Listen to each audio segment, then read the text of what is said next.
Hi friends, welcome to my channel Supriya homely kitchen. आज আমি আপনাদের কাছে নিয়ে এসেছি মাটন কারি। তো তার জন্য কড়াইতে দুই রকম তেল দিয়ে দিয়েছি, আলু ভেজে নিয়েছি, তার মধ্যে দিয়ে একটু সরষের তেল দিয়ে দিয়েছি, আর ফোড়ন দিলাম শুকনো গরম মশলা, গোটা গরম মশলা আর তেজপাতা।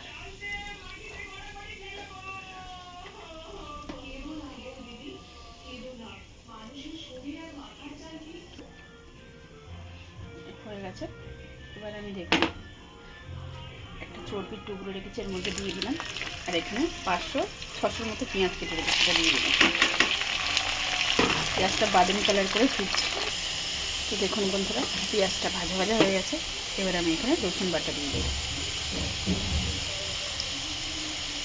2 চামচের মতো রসুন বাটা দিয়ে দিলাম। এটাকে ভাজবো ভালো করে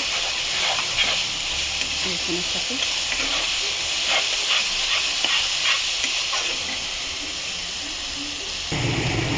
এরপর বন্ধুরা আদা বাটা দিয়ে দেবো, 3 চামচের মতো আদা বাটা দিয়ে দিলাম। তার সাথে 4টে মিডিয়াম সাইজের টমেটো কুচি দিয়ে দিলাম। কুচি দিয়ে এটাকে কষবো ভালো করে।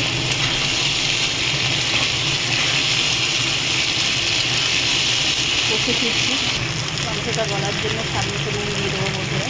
মাংসটা আমি প্রেসারে বসিয়েছি, নুন দিয়েছি, নুন আর গোটা গরম মশলা দিয়ে সামান্য নুন দিয়ে দিলাম, টেস্ট করে আবার দেবো পরে।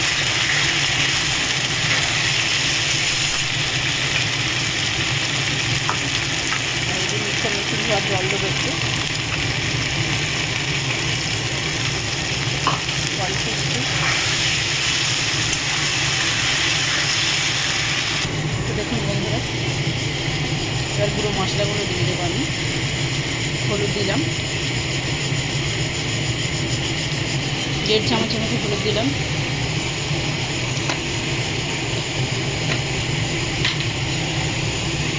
লঙ্কার গুঁড়ো দিলাম 3 চামচের মতো, যে যেমন ঝাল খাবে বন্ধুরা। আর জিরের গুঁড়ো দিলাম 1 চামচ।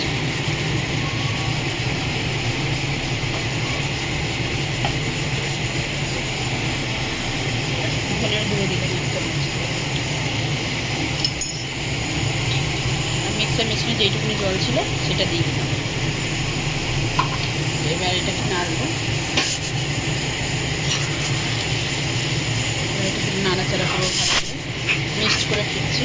দেখুন বন্ধুরা, কষা হচ্ছে, তো মশলার গন্ধ এখনও ছাড়েনি। এই অবস্থায় আমি একটু চিনি দিয়ে দেবো স্বাদটা ব্যালেন্স করার জন্য। চিনি দিয়ে দিলাম, দিয়ে এটাকে কন্টিনিউ নিয়ে যেতে হবে। মশলার গন্ধটা না ছাড়া পর্যন্ত ভালো করে কষিয়ে যেতে হবে।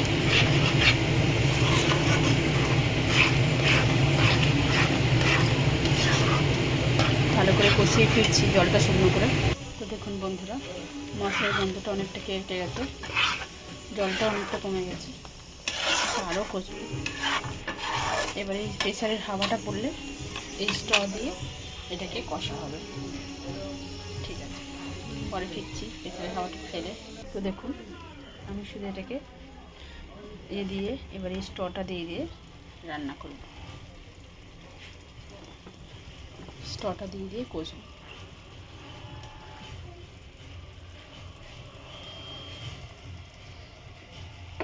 এবার আমি কি করব, তো আলু আমার কম পড়েছিল বলে বন্ধুরা পরে বাজার থেকে আলু নিয়ে এসে ভাজিনি, কাঁচাই এর মধ্যে দিয়ে কষবো, যাতে তেল মশলা ভালোভাবে ঢুকে যায়।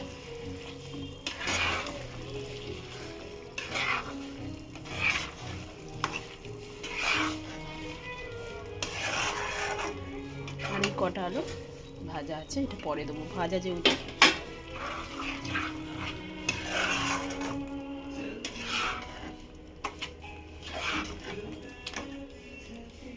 তো এইভাবে কষিয়ে পরে ফিরছি।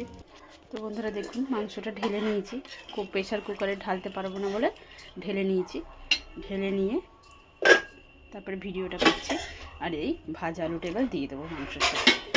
তো এটাকে ঢাকা দেবো, পরে ফিরছি আবার। তো বন্ধুরা দেখুন, আমার পুরো মাটনটা রেডি হয়ে গেছে। তো দেখুন, আমার পুরো মাটনটা রেডি হয়ে গেছে। এর মধ্যে আমি গোলমরিচের গুঁড়ো দিয়ে দেবো একটু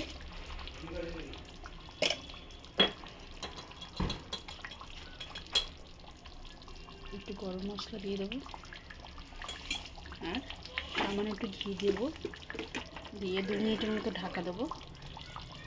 2 মিনিটের মতো ঢাকা দিয়ে 2 মিনিট পরে ফিরছি। তো বন্ধুরা দেখুন 2 মিনিট হয়ে গেছে। তো দেখুন আমার মাংস রেডি হয়ে গেছে। তো এইভাবেই আমার খাসির মাংস আজকের রসা রেসিপিটা শেয়ার করুন আপনাদের কাছে।